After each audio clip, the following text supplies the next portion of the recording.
दोस्तों, ऑपरेशन सिंदूर के दौरान पाकिस्तान के खिलाफ एक महत्वपूर्ण इंटेलिजेंस मुहैया कराने वाली जो एविएशन रिसर्च सेंटर है, एआरसी, इसके प्रमुख हैं पराग जैन। और उसको सरकार ने अब रॉ के नए चीफ का ऐलान किया है। नए चीफ बनेंगे पराग जैन। पराग जैन 1989 बैच के पंजाब कैडर के आईपीएस ऑफिसर हैं। लंबे समय से कैबिनेट सेक्रेटरीट में अपनी सेवाएं दे रहे थे। आपको बताते हैं विस्तार से कि कौन है, क्या इनकी उपलब्धि है। देश की सबसे बड़ी खुफिया एजेंसी है रिसर्च एंड एनालिसिस विंग्स, जिसे शॉर्ट में रॉ कहते हैं। आप रॉ के नाम से जानते भी हैं। और रॉ के जो मौजूदा चीफ हैं वो रवि सिन्हा हैं। 30 जून को रिटायर होंगे। और फिर अब सरकार ने रॉ की ही एविएशन विंग्स के एआरसी के प्रमुख हैं पराग जैन। उनको देश की बाहरी इंटेलिजेंस की कमान संभालने की जिम्मेदारी सौंपी है। रवि सिन्हा के रिटायरमेंट पर पराग जैन अपना पद संभाल लेंगे। अब एआरसी ने ऑपरेशन सिंदूर के दौरान आईएएफ को, इंडियन एयरफोर्स को सटीक जानकारी दी थी। ऑपरेशन सिंदूर के दौरान एआरसी ने भारतीय वायुसेना को पाकिस्तान में आतंकियों के ठिकाने की सटीक जानकारी दी थी। और इसी वजह से इन ठिकानों में आतंकी संगठन जैश ए मोहम्मद, लश्कर ए तैयबा के मुख्यालय शामिल थे। 9 ठिकाने ध्वस्त हुए। पाकिस्तान के गैर कानूनी कब्जे वाले पीओके में जैश, लश्कर और हिजबुल मुजाहिदीन के जो टेररिस्ट लॉन्च पैड है उसको कोऑर्डिनेट भी किया और एआरसी ने ही मुहैया कराई थी। अब ऑपरेशन के दौरान एआरसी ने पाकिस्तान के एयरक्राफ्ट और एयर स्पेस में निगरानी भी अहम भूमिका निभाई। ऐसे में भारतीय वायुसेना ने पाकिस्तान के खिलाफ बड़ी स्ट्राइक को भी अंजाम दिया। इन स्ट्राइक में पाकिस्तान के 9 आतंकी ठिकाने ध्वस्त हुए। 11 एयरबेस शामिल थे। पूरी तरह से इसे तबाह कर दिया गया। अब 1962 में चीन युद्ध के दौरान भी एआरसी की स्थापना हुई थी। 1962 में ही एआरसी की 1962 में जब चीन, भारत और चीन के बीच में युद्ध हुआ तो एआरसी की स्थापना की गई। और अब ये रॉ के ही टेक्निकल एविएशन विंग्स की तरह ऑपरेट होती है। और इस विंग्स का कार्यक्षेत्र दुश्मन के सैन्य, संवेदनशील और गुप्त ठिकानों की एरियल निगरानी से लेकर इमेजरी शामिल भी है।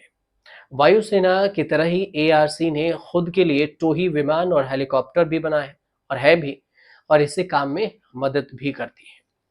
अब बात आती है कि ऑपरेशन सिंदूर में रॉ की भूमिका कितनी महत्वपूर्ण थी। तो इसका अंदाजा आप इस बात से ही लगा सकते हैं कि जब प्रधानमंत्री नरेंद्र मोदी ने रक्षा मंत्री राजनाथ सिंह और सीडीएस जनरल अनिल चौहान और तीनों सेनाओं के प्रमुख से अलग अलग बैठक की थी, तो उस दौरान रॉ के चीफ भी थे रवि सिन्हा वहां मौजूद। और हाल के वर्षों में रॉ ने पाकिस्तान के खुफिया एजेंसी आईएसआई के पांव उखाड़ने में भी अहम भूमिका निभाई है। तो ये कितनी अहम होगी इससे ही आप समझ गए होंगे। अब अगर बात करें कि पराग जैन कौन है, तो पराग जैन इस समय एविएशन सेंटर जो एआरसी है उसके डायरेक्टर के रूप में काम कर रहे हैं। अब वो रॉ के चीफ बन गए। खुफिया जगत में उन्हें पाकिस्तान मामलों के एक्सपर्ट के रूप में भी जाना जाता है। उन्होंने पाकिस्तान के खिलाफ हुई जो ऑपरेशन था सिंदूर, उसमें निर्णायक भूमिका निभाई। और इस ऑपरेशन के तहत ही उन्होंने पाकिस्तान के आर्म्ड फोर्सेस से जुड़ी गोपनीय जानकारी जुटाई थी। और अपने करियर में वो कई अहम जिम्मेदारियों को भी निभा चुके हैं। चंडीगढ़ के एसएसपी रह चुके हैं। कनाडा और श्रीलंका में भारतीय मिशन में सेवाएं दे चुके हैं। जम्मू कश्मीर में भी उनकी तैनाती हुई थी, जहां उन्होंने आतंकवाद विरोधी अभियानों में सक्रिय योगदान दिया। खुफिया सुरक्षा तंत्र में 2 दशक से अधिक का इनको अनुभव है पराग जैन को। और अब देश के सबसे जो अहम खुफिया एजेंसी है रॉ, उसके नए बॉस बन गए हैं। सबके बीच में आपके मन में एक सवाल उठ रहा होगा कि रॉ चीफ की जो सैलरी है और सुविधाएं हैं वो कितनी होती है। तो रॉ के जो प्रमुख हैं उनकी सैलरी केंद्र सरकार की कैबिनेट सचिव स्तर के अधिकारियों के समान ही होती है। उन्हें हर महीने लगभग 2.5 लाख रुपए वेतन मिलता है। इसके साथ साथ महंगाई भत्ता भी होता है, डीए भी होता है, आवास भत्ता भी होता है, एचआरए, यात्रा भत्ता जो टीए, मेडिकल जैसी सुविधाएं भी होती है। और इन सभी सुविधाओं को मिलाकर इनकी कुल मासिक जो आय है वो 3.5 लाख रुपए से 4 लाख रुपए तक हो जाती है, रॉ के जो डायरेक्टर होते हैं उनकी। अब रॉ चीफ की जिम्मेदारियां भी होती हैं।